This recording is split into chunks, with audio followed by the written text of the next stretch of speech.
Hello मेरे प्यारे बच्चों, इससे पहले आपने देखा कि बायोटेक्नोलॉजी में आपकी जीन ऑफ इंटरेस्ट को आपने किस तरह से बाहर निकाला, आइसोलेट किया from the cell using restriction enzymes. Then फिर आपने उसको क्या किया, लाइगेट किया एक वेक्टर के साथ में, ताकि उसको आप होस्ट सेल में डाल सकें, so that that gene is amplified for its product. अब एक जो होस्ट है वो एक फॉरेन डीएनए को क्यों ही लेगा, बट उस फॉरेन डीएनए को लेने के लिए एक होस्ट को कॉम्पिटेंट बनाया जाता है, होस्ट के सेल को कॉम्पिटेंट बनाया जाता है। तो इस लेक्चर में क्या देखेंगे कि होस्ट सेल को किस तरह से कॉम्पिटेंट बनाया जा रहा है एंड यहां पर कौन से मेथड्स हैं जिससे वेक्टर को इंट्रोड्यूस किया जा रहा है with the foreign gene into the host cell.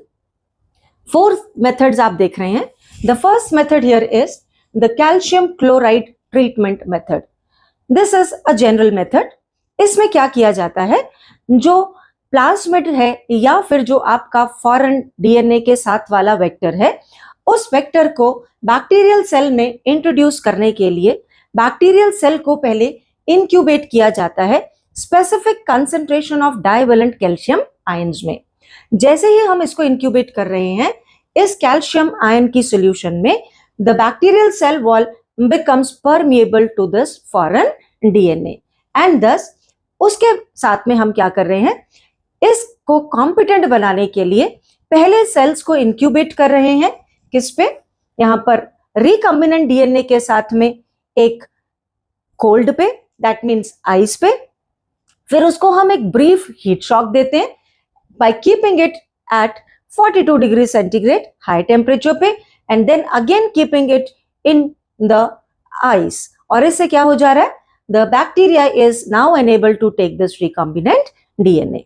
The second one is the micro injection. Micro injection जो रहता है उसमें डायरेक्टली इंट्रोड्यूस किया जा रहा है जीन को न्यूक्लियस के अंदर एक एनिमल सेल के। यहां पे आप देखते हैं कि इसको इंट्रोड्यूस किया जाता है with the help of micro injection and micropipette, और इस तरह से रिकॉम्बिनेंट डीएनए को, फॉरेन जीन को इंट्रोड्यूस कर रहे हैं या तो एक एनिमल सेल में, जो भी डिजायर्ड एनिमल सेल है, या फिर एग में, या फिर oocyte में, और इवन इन द एम्ब्रियो। आप आगे चल करके देखेंगे कि कहां पर इनका यूज चल रहा है बायोटेक्नोलॉजी के एप्लीकेशंस में। देन आप यहां पर the third method is the biolistic or the gene gun method. Biolistic और gene gun method is used in the plants. यहां पर आप क्या देखते हैं कि जो प्लाज्मिड या फिर जो हमारा फॉरेन जीन है, उस फॉरेन जीन को एक हाई वेलोसिटी के साथ में डायरेक्टली इंट्रोड्यूस किया जाता है प्लांट सेल में। कौन है यहां पर डालने वाला, द जीन गन। क्या किया जाता है यहां पर, the micro barrier particles, important है, पीवाईक्यू है, आपको याद रखना है, टंगस्टन और गोल्ड के particles, they are coated with the gene of interest and with high velocity they are directly introduced into the plant cell or the tissue. And then there is another method and that is the electroporation method. Electroporation में transient pores बना दिए जाते हैं, और transient means आपको पता है थोड़े small duration के लिए ही ये pores बनते हैं in the plasma membrane so that the foreign gene is entering the cell. तो यहां पे क्या किया जा रहा है, सेल को इंक्यूबेट किया जा रहा है with the plasmid DNA and they are subjected to the high voltage electric field.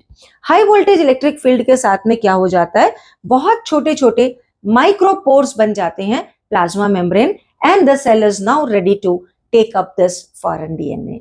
Right, इसको एक बार एनसीईआरटी के साथ में अप्लाई कर लो और देख लो, इंपॉर्टेंट है ये सारे के सारे मेथड्स।